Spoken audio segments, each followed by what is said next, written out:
Audio video सुनने के लिए हमारे पटेल चैनल को सब्सक्राइब करें और बेल आइकन को दबाना न भूलें।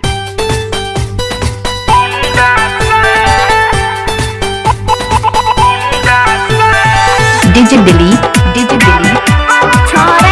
सीतामढ़ी।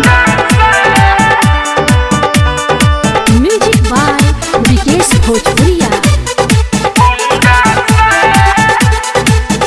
पीछे पड़ जाला रोज हीरो हुंडा से, प्यार करब ना सकी हो गुंडा से। पीछे पड़ जाला रोज हीरो हुंडा से, प्यार करब ना सकी हो गुंडा से। पीछे पड़ जाला रोज हीरो हुंडा से, प्यार करब ना सकी हो गुंडा से। रोजो रोजो धमकावे लेके पिस्टन सटावे, सखी लागे लडोर ओइसन मुंडा से। पीछे पड़ जाला रोज हीरो हुंडा से, प्यार करब ना सकी हो गुंडा से। पीछे पड़ जाला रोज हीरो हुंडा से, प्यार करब ना सकी हो गुंडा से।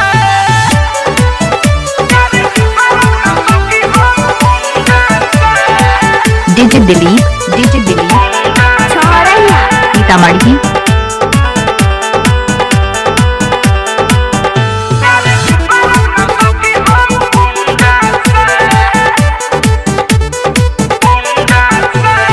बड़े दादागिरी सखी हमारा से जानी दे जाई हम हो। सबका के सामने आके वो कहेला लव यू सनम हो। आय हाय बड़े दादागिरी सखी हमारा से जानी दे जाई हम हो। सबका के सामने आके वो कहेला लव यू सनम हो। जब थके पहुंचियावे हमर धड़कन बढ़ावे, जिया कापिला सखिया रे झुंडा से। पीछे पड़ जाला रोज हीरो हुंडा से, प्यार करब ना सकी हो गुंडा से। पीछे पड़ जाला रोज हीरो हुंडा से, प्यार करब ना सकी हो गुंडा से। डीजे दिलीप सीतामढ़ी।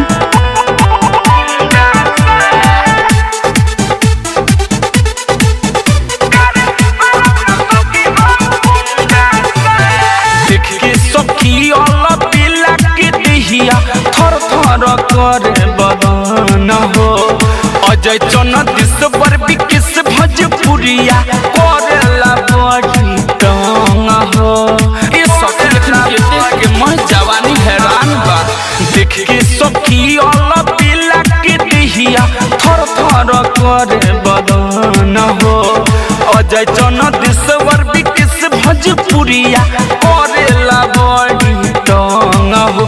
परेशान करे हैरान करे उ भी जाते तदिहिया मरिंदा से। पीछे पड़ जाला रोज हीरो हुंडा से, प्यार करब ना सकी हो गुंडा से। पीछे पड़ जाला रोज हीरो हुंडा से, प्यार करब ना सकी हो गुंडा से।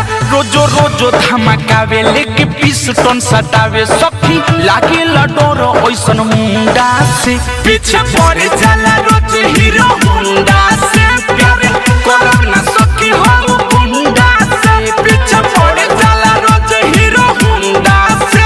डीजे दिलीप सीतामढ़ी।